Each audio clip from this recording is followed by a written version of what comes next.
Tushda dengiz ko'rishning ta'birlari.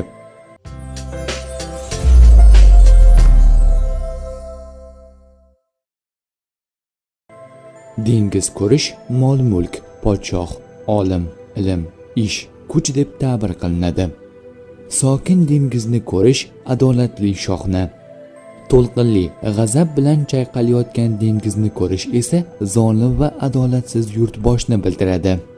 Dengizdan sovuq suv ichayotganini ko'rgan kishi boylikka erishadi. Issiq suv ichgan kishi ichilgan suv miqdoricha g'amga botadi. Dengizni ichib suvni ko'targanini ko'rgan kishi mashhur olim yoki badavlat kishi bo'ladi. Dengizga tushib bo'g'ilganini ko'rgan kishi boylik tufayli baloga uchrash tarzida ta'birlanadi yoki umrbod qamoq jazosiga mahkum etiladi. Dengizga tushish dunyo ne'matlariga g'arq bo'lish deb ta'bir qilinadi. Dengizdan suv tashiganini ko'rgan kishi davlatdan pul oladi. Dengizda tahorat olganini ko'rgan kishi boy bo'ladi.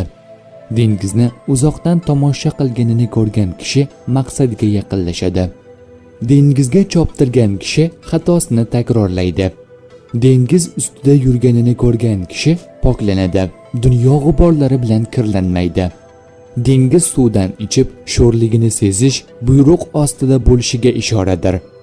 Dengizdan ilon chiqqanini ko'rish sevimli o'g'lonning dunyoga kelish haqidagi xushxabardir.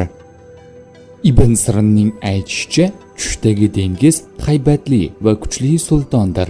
Shuningdek, podshoh, soliq yig'uvchi, hokim, olimlar va aslzoda kabi xalq ustidan hukmronlik qiluvchi kishilarga ishoradir.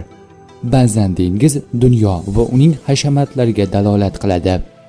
Dengiz mavji to'lib toshgan bo'lsa, fitnaga dalolat qiladi. Dengiz balig'i dunyodagi katta-yu kichikka berahm bo'lgan xatokor odamlardir. Dengiz jonzotlari dunyoning raislari, rahbarlari va yaxshi-yomon xalqlaridir. Dengiz to'lqinlari hayot belgisidir. Kim tushida o'zini dengizda ko'rsa yoki unga dengiz ko'rinsa, tush ko'ruvchi kasal bo'lsa kasali kuchayadi. Agar o'sha kasal odam tushida suvga cho'kib ketsa, o'ngida shu kasallik orqasidan vafot etadi. Agar tush ko'ruvchi kasal bo'lmasa, podshoh oldiga kiradi. Basharti bu yoz oylari yoki dengiz tinch paytida bo'lsa, dengizda suzish, qay darajada suzishga qarab ilmdagi harakatdir. Olimlar bilan birga bo'lib, tijorat va molda kengchilikka erishishdir.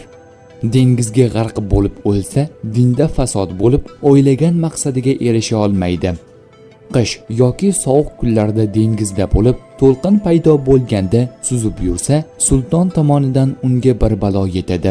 Mazkur balo qamoq, azob, suv to'lanish kasali yoki halok qiluvchi fitna bo'lishi mumkin. Agar shu payt cho'kib ketsa, o'ngida o'z turar joyda qatl qilinadi. Kim dengizda suvdan qancha ichsa, sultondan shuncha mol oladi yoki dunyodan shuncha kasb qiladi. Kim dengiz tubiga tushib, uni qa'ridagi loy yoki balchiqqa yetsa, ulug' podshoh tomonidan unga tashvish etadi. Kimki tushida dengiz yoki anhorni boshqa tomonga bursa, xayf va tashvishlarni burib, undan salomat bo'ladi. Kimki tushida dengiz kechib yurganini ko'rsa, podshohning xizmatiga kirishib, ko'p yaxshilikka yetishadi.